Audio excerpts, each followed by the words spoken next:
하나님의 말씀은 요한복음 21장 15절에서 22절까지 말씀을 교독을 하겠습니다. 그들이 조반 먹은 후에 예수께서 시몬 베드로에게 이르시되 요한의 아들 시몬아 내가 이 사람들보다 나를 더 사랑하느냐 하시니 이르되 주님 그러하겠나이다. 내가 주님을 사랑하는 줄 주님께서 아시나이다. 이르시되 내 어린 양을 먹이라 하시고 또 두 번째 이르시되 그러하게 하시나 내가 나를 사랑하느냐 하시니 이르시되 주님 그러하나이다. 내가 주님을 사랑하는 줄 주님께서 아시나이다. 이르시되 내 양을 치라 하시고 세 번째 이르시되 요한의 아들 시몬아 내가 나를 사랑하느냐 하시니 주께서 세 번째 내가 나를 사랑하느냐 하심으로 베드로가 근심하여 이르되 주님 모든 것을 아시오매 내가 주님을 사랑하는 줄 주님께서 아시나이다. 예수께서 이르시되 내 양을 먹이라.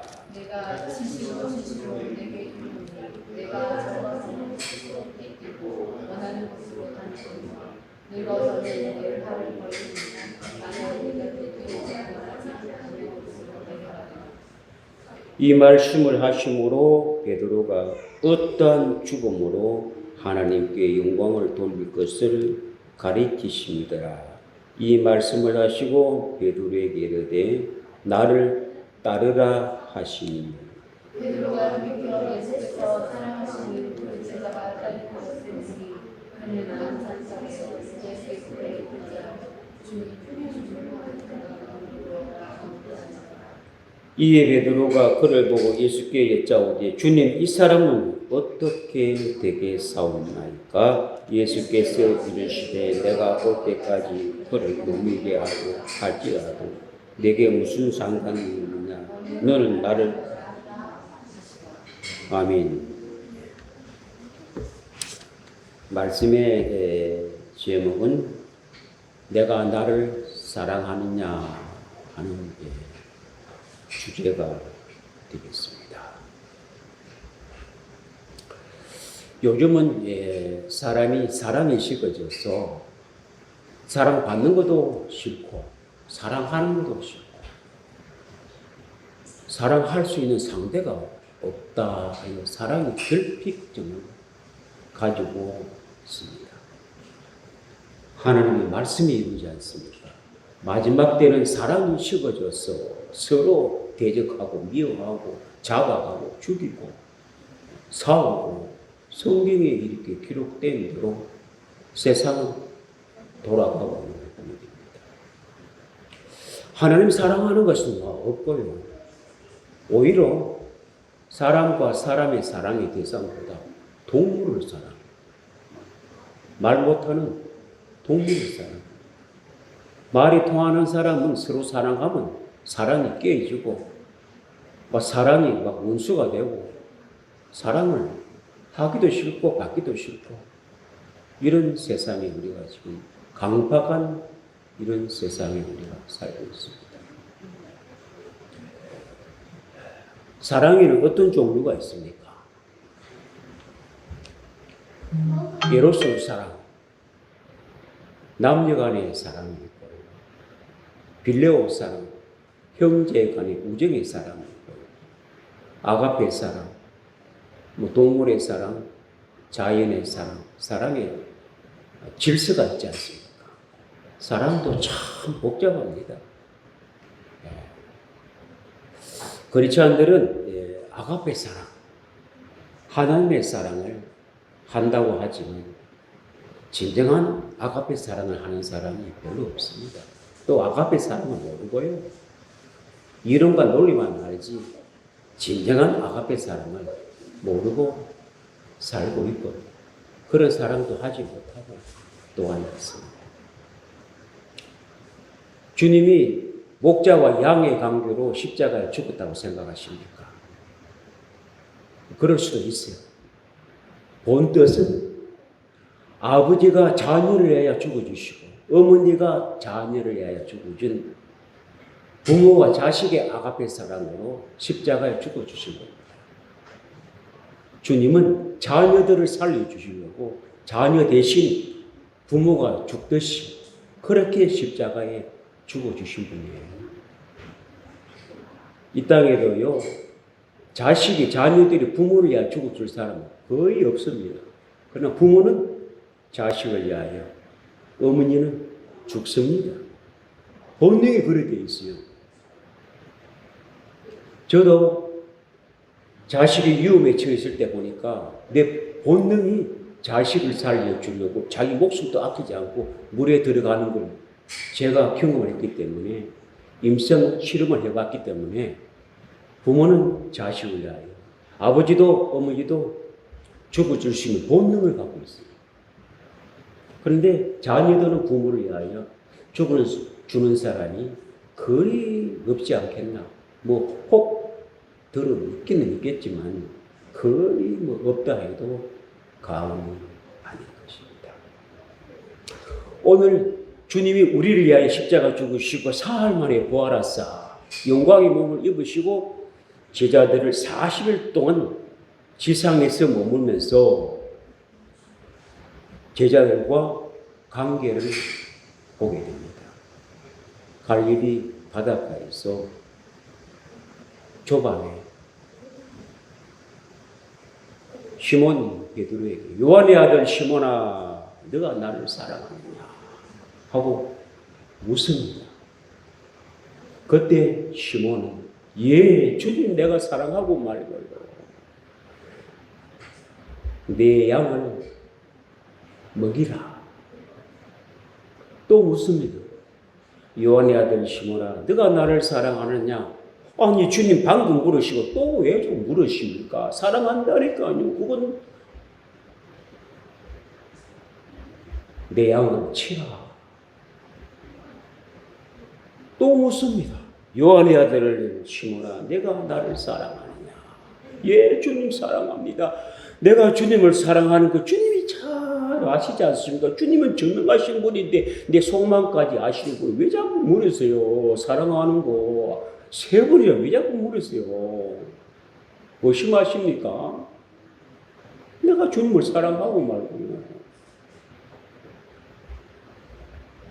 내 어린 양을 먹이고 내 양을 치라. 내 양을 부탁한다 하고 주님이 베드로에게 얘기했어요. 어떤 사람? 빌레오 사람? 우정의 사람? 형제의 사람? 목자와 양의 사람? 이런 사랑으로 목회하지 말고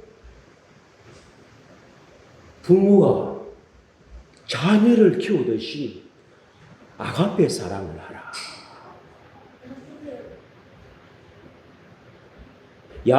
양같이 사랑하지 말고 양을 내 자식처럼 사랑하라.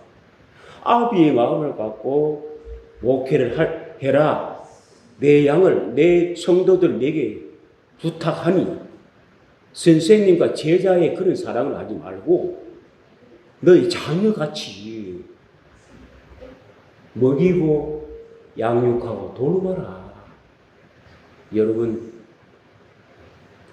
부모가 자식을 사랑하는 것과 남을 사랑하는 것 같습니까? 절대로 같지 않습니다. 부모의 사랑은 아가페 사랑이 뭡니까? 조건 없이 사랑하는 사랑을 아가페 사랑. 부모와 자녀의 사랑은 조건이 있습니까? 부모를 사랑하는데 무슨 조건을 가지고 사랑합니까? 자식을 사랑하는데 무슨 조건 가지고 사랑하는 그런 부모와 자녀들이 있습니까? 그건 진정한 부모도 아니고 진정한 자녀도 아니죠. 조건적으로 하는 사람도 있습니다만 여러분이 살아가면서 그렇지 않아요. 자녀가 그렇게 속색이고 못마땅해도 그래도 베풀고 나누고 용서하고 그러지 않나요? 조건 없이 사랑하지 않나요? 그런데 형제간의 이웃관계는 전부 다 조건적인 사랑입니다. 사람이 살아가는데 보십시오. 믿는 자나 안 믿는 자나 전부 다 조건적인 사랑을 하고 있습니다. 내가 당신을 도와주시니 당신 나를 도와야 돼. 내가 당신을 사랑했으니 당신 나를 사랑해야 돼. 조건이 안 맞으면 갑자기 이성이 바뀌어. 자기가 조금 손해를 보고 자기가 조금 불이익이 오면은 사람이 갑자기 손바닥 집어들이시고 양 이리가 되고 선한 사람이 이상한 사람으로 변하는 것이 지금 이 세상에 살아가는 현실입니다. 교회 안에도 그렇고 목사 안에도 그렇고 그 목사가 목회를 내 양처럼 내 자식처럼 돌보고 그렇게 목회를 하는 교회가 얼마나 있겠습니까? 바울은 이렇게 말합니다. 일만 서성은 많되 아비가 적도다. 바울은 아비의 마음을 갖고 아버지의 마음을 갖고 목회를 했습니다. 이렇게 목회를 하라. 나를 본받아라. 성경에는 행위를 본받아라 하는데 내 목회를 본받아라 합니다. 양을 스승과 제자 관계로 하지 말고 스승과 제자는 어떻습니까? 책임을 안 집니다. 가르치면 끝입니다. 그 아이 장래를 생각하지 않습니다. 부모는 자기 자녀를 장래를 생각합니다. 선생님은 조건적인 내가 월급 받고 가르치면 돼. 머리만 지식을 배우면 돼. 걔가 잘 되든 못 되든 그 부모가 알아서 하는 것이 내가 왜요? 이게 선생님과 제자의 관계입니다. 그런 식으로 목회하지 말고 아버지의 마음, 어머니의 마음, 부모의 마음으로 자식을 목회를 하라. 바울은 그렇게 했습니다. 그래서 일만 서성은 많되 아버지는 적도다. 나를 좀 본받아라. 나는 부모의 마음으로 자녀를 양육하고 있다. 성경은 그렇게 기록하고 있지 않습니까? 그런데 이 시대가 그런 마음으로 목회를 합니까? 그런 마음으로 목회를 하고 또 성도들이 부모의 같은 그런 마음으로 신앙생활을 한다면 그게 무슨 문제가 있겠습니까? 허물을 덮어주고 서로 이해하고 양보하고 그렇지 않겠습니까? 교회 안에도 조건적으로 내 마음에 안 맞으면 돌아서고 내 마음에 안 맞으면 떠나고 내 마음에 안 맞으면 분담하고 조건적인 이런 교회 생활을 하고 있는 이 시대가 현실이 그렇습니다. 사도 바울의 그 말씀을 우리는 본받아야 됩니다. 주님이 베드로에게 그것을 지금 부탁하고 있는 겁니다. 요한의 아들 시몬아, 내 약을 너에게 부탁하는데 선생님과 제자의 관계로 하지 말고 아버지와 자녀의 관계로 목회를 해라. 하나님도 그런 마음으로 목회를 했다고. 아가페 사랑이 뭔 줄 아세요? 하나님은 신입니다. 신과 피조물의 사랑을 하지 말고 그 신이 나의 친아버지 같이 사랑을 하라 이 말입니다. 그러면 친아들 같이 친딸 같이 내가 너희를 그렇게 여겨줄게. 너희가 그렇게 경외하지 않지 않나. 하나님을 육신의 아버지만큼 그렇게 사랑을 하라. 그게 아가페 사랑이야. 조건 없이 사랑하라. 그럼 나도 너희를 조건 없이 사랑했지 않니? 이게 기독교의 지금 본받아야 할 일입니다. 그래도 그렇게 합니까? 안 합니다. 이렇게 하기가 그렇게 쉽지도 않네요. 그러나 이렇게 하려고 1%의 노력을 하면은 99% 하나님이 나를 도와주신다. 신앙생활과 목회는요, 1%의 노력을 하면은 99% 하나님이 도와주신다. 그런데 1%의 노력을 안 합니다. 어린 아이들이요, 돌 안에 걷는 아이들 보십시오. 1%의 노력을 합니다. 8개월밖에 안 된, 9개월밖에 안 된 아이들이 걷는 이유는 뭡니까? 용기입니다. 부모님의 말씀을 순종했습니다. 처음 걸어보는 아이가 얼마나 두렵고 겁나겠습니까? 그러나 아버지, 어머니가 왼쪽으로 넘어지면 아버지가 잡아주고 오른쪽으로 넘어지면 어머니가 잡아줄 테니 믿고 한 발 뛰어봐. 어머니, 아버지 말을 못 믿는 자는 한 발 못 뜁니다. 돌이 지나도 못 걸어요.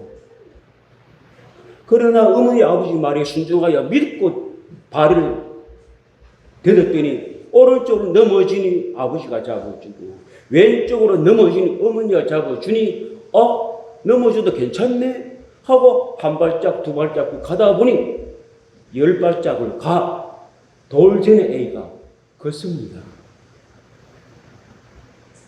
그와 같이 1%의 노력만 한 걸음만 노력하면 걸을 수 있듯이 우리가 1%만 노력하면 안 되는 것도 다 된다고요. 하나님이 도와주신다고요. 옛 속담에도 있지 않습니까? 시작이 절반이다. 결단하고 결심하고 그게 믿음으로 나아가는 것입니다. 우리 생각에는 전혀 안 될 것 같지만 그래도 한번 해보자 하고 1%의 노력하면 99% 도와주신다니까. 여러분 신앙생활도 옆에 있는 사람은 자녀같이 부모같이 그런 마음으로 아가페 사랑으로 조건 없이 사랑하시고 섬기시기 바랍니다. 섬기는 것도 조건 없이 섬겨야 됩니다. 조건을 따지면 뭡니까? 내가 이렇게 했으니 당신도 이렇게 해야 돼. 이건 조건적인 사랑은 세상적인 사랑입니다. 세상적인 섬김입니다. 교회는 조건 없이 섬기고 조건 없이 사랑하고 이게 하나님 우리에게 본을 보여주신 십자가의 사랑이 아닙니까? 그럴 때 하나님이 도와주신다니까. 아멘.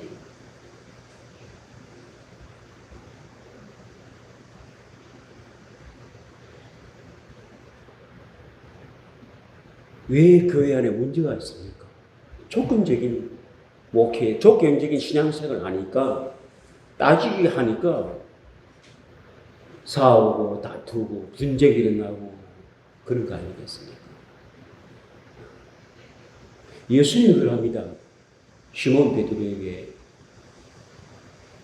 베드로에게만 그렇게 하면 누구든지 다 마찬가지고 예수 믿는 사람 다 그렇게 부릅니다. 이 집사, 김 집사, 오 집사, 황 집사, 무슨 집사, 네가 나를 사랑하느냐? 예, 주님 사랑합니다. 다 주님 사랑하죠. 그러나 그 형제 사랑하기를 내 자식까지 한번 사랑해봐라. 내 부모까지 한번 사랑해봐라.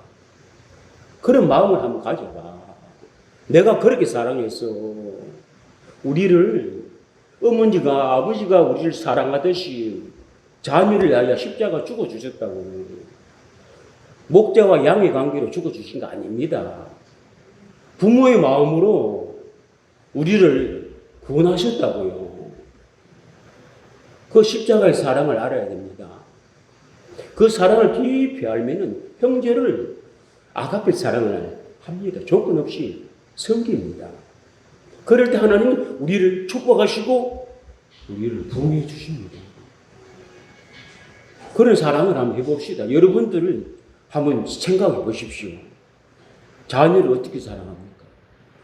자녀는 어머니를 부정합니다. 어머니 말을 안 듣습니다. 그런데도 어머니는 그를 사랑하여 좋은 걸 줍니다. 남은요, 그런 말하면 절대로 안 주시오. 그런데 자녀는 준다고요. 이게 조건 없는 사랑이잖아요. 조건 없는 섬김이잖아요. 그런 사랑을 성도 간에, 이웃 간에 한번 해보십시오. 하나님이 놀라운 것으로 축복해 주십니다. 하나님 순종하는 자에게요, 반드시 축복해 주십니다. 신명기 10장 12절에서 13절에 보십시오. 오늘날 내 행복을 위하여 나를 경외하라. 내 말에, 내 말씀에 순종하라. 그리고 나를 사랑하라. 나를 경배하고 섬기라. 오늘 내 행복을 위하여 내가 네게 명령하는 것이 아니냐. 여러분, 돈이 없어서 뭐 불행한 것 같습니까? 아니요. 하나님이 없어서 불행한 겁니다. 하나님 믿는데 하나님이 없다니까요.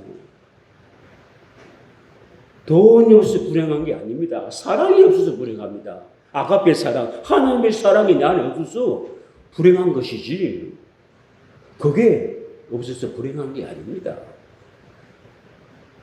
하나님을 경외하라. 하나님을 말씀에 순종하라. 그리고 나를 사랑하라. 나를 경배하고 나를 섬기라. 오늘 내 행복을 위하여 내가 이렇게 명령하니 행복하고 싶습니까?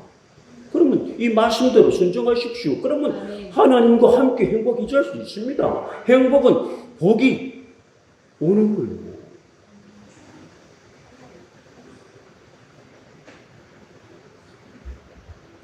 여러분, 주님을 사랑하시죠? 베드로도 동일한 여러분의 사랑을 그래 고백합니다. 주님 사랑합니다. 그래 사랑 말고 내 양을 내게 부탁할게. 자식같이 사랑하라. 나를 주님같이 사랑하지 말고 부모같이 사랑하라. 나도 그럼 너를 자녀같이 사랑해 줄게. 그 사랑을 지금 주님이 우리에게 요구하시는 거예요.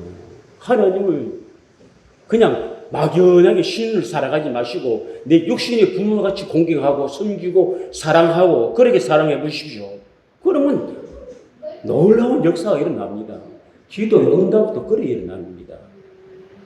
제가요 목회하면서 이런 권사들이나 믿음 좋은 사람들이 기도하는 거 보면요 또 친아버지한테 기도한 것처럼 아버지 뭐 어떠고 응답 얼마나 많은지 모릅니다.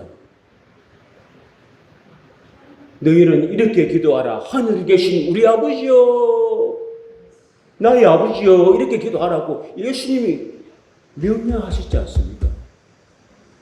신이여 이렇게 기도하지 말고 예수님 이전에 구약에는 신이여 여호와여 멀리 하나님 앞에 기도했는데 예수님은 그게 아니야. 바로 옆에 있는 너 아버지에게 기도하듯이 아버지여 우리 아버지여 나의 아버지여 하고 천부께서 그렇게 기도하면은 속히 들어주신다. 이렇게 예수님이 우리에게 가르쳐 주신 거예요.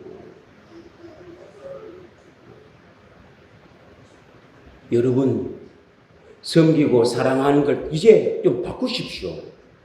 모든 사람을 자녀 사랑하듯이 조건 없이 그렇게 섬기고 사랑해 보십시오. 놀라운 역사가 일어납니다. 세상 방법을 하지 마시고 세상 방법을 하면 절대로 하나님 우리 도와주지 않습니다. 하나님 방법대로 방식대로 하면 하나님 살아계시지 않습니까? 하나님 우리와 함께하고 있다고. 사람과 함께 있습니다. 숨어 있다고요. 영안의 눈이 열리면 그분이 보인다니까.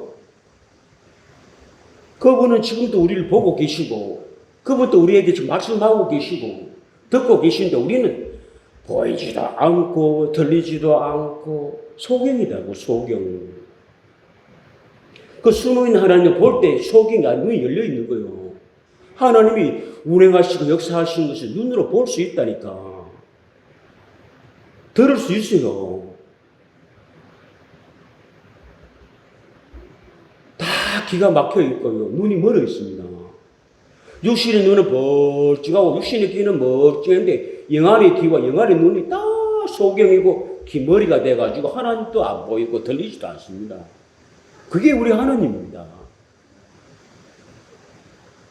하나님은 우리를 보고 계신다고. 지금도 말씀하신다니까. 그런데 우리가 모르고 있어요. 안 들린다고. 안 들려요. 그게 우리 하나님입니다. 이 땅에서는 죽었다 깨어나도 모릅니다. 천국 가면 아 그게 하나님 음성이었구나. 아 그때 그분이 하나님이었구나. 깨달아집니다.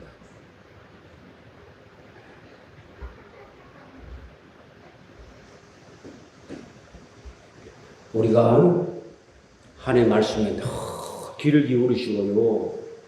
제발 사람 방법으로 살지 마시고 하나님 방법으로 삽시다. 주님 말씀이 이렇게 됐다면 그래 사는 거요. 말씀이 가라면 가고 서라면 서고 앉으라면 그 앉은 자리가 복된 자리고 겸손한 자리입니다. 겸손한 자리에 은혜 채워주신다고요. 베드로가 그냥 베드로가 아닙니다. 예수님 앞에 공부를 많이 했습니다. 예수님의 사랑을 많이 받은 사람이에요. 제자들은 예수님 앞에 3년 반 동안 따라다니면서 교육을 했고 배워왔고 몸으로 임상시험을 했는 사람들이거든요. 그분의 말씀들을 보면요, 그대로 믿고 순종하면 주님은 그대로 역사해 주신다고 합니다. 다윗은 항상 하나님의 우편에 계신다 했지만 육신에 보이는 하나님이었어요? 안 보였습니다. 그런데 항상 다윗은 내 우편에 계신 주님 묻고 여쭈고 아뢰고 그렇게 했습니다. 다윗은 눈이 열렸다니까요. 귀가 열려 있었습니다.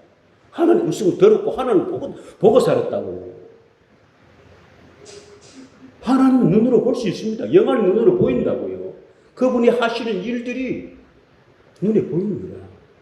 그 눈으로 보고 듣는 것은요, 7번 죽었다가 7번 살아나야 볼 수 있고 들을 수 있습니다. 7번 죽었다가 7번 살아나야 하나님 볼 수 있고 들을 수 있는 귀가 열리고 눈이 열리는 거예요. 그냥 막 보이지는 않습니다. 그래서 우리 사도 바울은 뭐라고? 나는 날마다 죽는다. 죽을 때 주님이 살아서 역사하신다. 내가 살아있을 때는 우리 주님이 숨어서 보이지도 않습니다. 그래서 여러분들은 말씀에 묵상하고 기도를 깊이 하면은 주님의 음성을 들을 수 있고 주님을 볼 수 있습니다.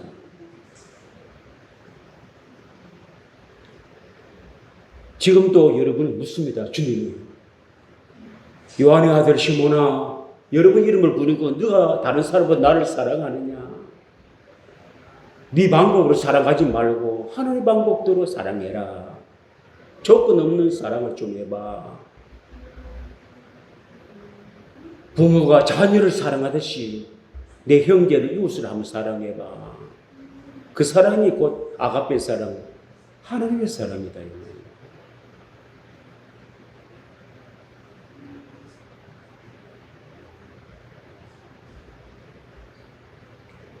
아가페 사랑을 우리가 좀 배우고 그런 사랑을 한번 해봅시다. 힘들죠. 그러나 1% 노력만 하시고 그러면 하나님이 도와주신다니까. 어찌 그런 사랑을 할 수 있습니까? 사람이 돼가지고. 뭐 사람 사랑을 해야죠. 어떻게 그런 사랑을 할 수 있습니까? 내가 무슨 성인입니까? 그런 사랑을 하게. 이렇게 말을 합니다. 그러나 1% 노력하면 된다니까. 한번 해보려고 결심하고 결단해 보십시오. 밀어주신다니까. 한 걸음만 걸어보세요. 한 걸음 거기가 힘들지요. 왜? 넘어지고 두렵고. 그러나 한 걸음 걸어보십시오. 두 걸음, 세 발자국, 네 발자국. 그러면 점점점 잘 되게 돼 있다고. 처음에는 힘들어요. 두렵고. 그러나 주의 말씀은 반드시 진리의 말씀이기 때문에 됩니다.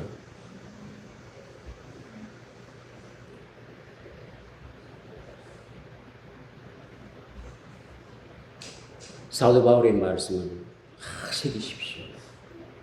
일만 서성은 많대. 아버지가 적다. 부모의 마음으로 목회하고 섬기는 사람이 적다. 세월이 가면 갈수록 강팍해질수록 더 그렇습니다. 지금도 아이들 교육시키는 거 보십시오. 선생님이 부모의 마음은 하나도 없습니다. 선생님 마음도 없고 애들 가르쳐 주입시키면 끝이에요. 인성교육은 아유 선생님 인성교육 했다 하면 선생님 잘린다는데요. 인성교육은 아이들을 나부려야 되고 지적해야 되고 그러면 선생님이고 잘린다는데.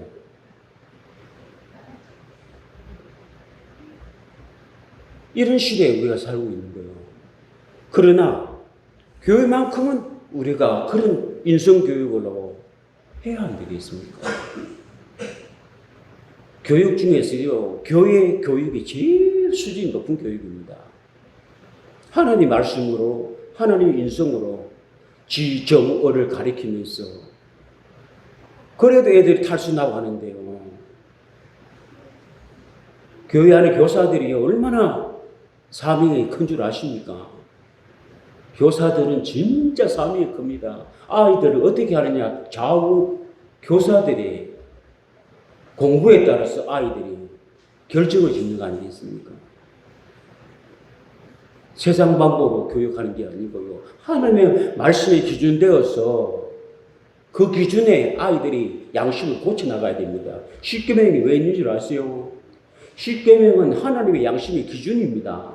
사람의 양심의 기준은 없습니다. 나라마다 다르고 문화에 따라 다르고 개인이 다르고 사람의 양심의 기준은 없습니다. 자기가 하면 사랑이고 남이 하면 불륜인데 자기 양심의 기준이 어떻게 해요? 그 기준에 따라 죄가 되기도 하고 죄가 안 되기도 하고. 그러나 하나님의 양심 십계명은 기준이 있습니다. 그 십계명의 기준에 맞춰서 자기 양심의 기준이 잘못된 것을 고쳐나가는 것이 하나님의 말씀이죠.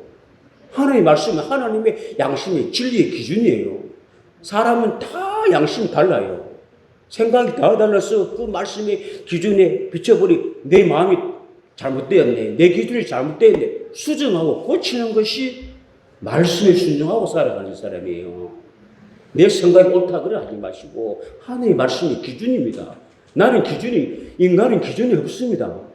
인간의 양심의 기준은 없다니까. 사람마다 다 다르고 문화에 따라 다르고 동양이 다르고 서양이 다르고 어떤 문화의 법에 따라서 죄가 되기도 하고 죄가 안 되기도 하고. 그러나 하나님의 양심의 계명과 법은 하나님의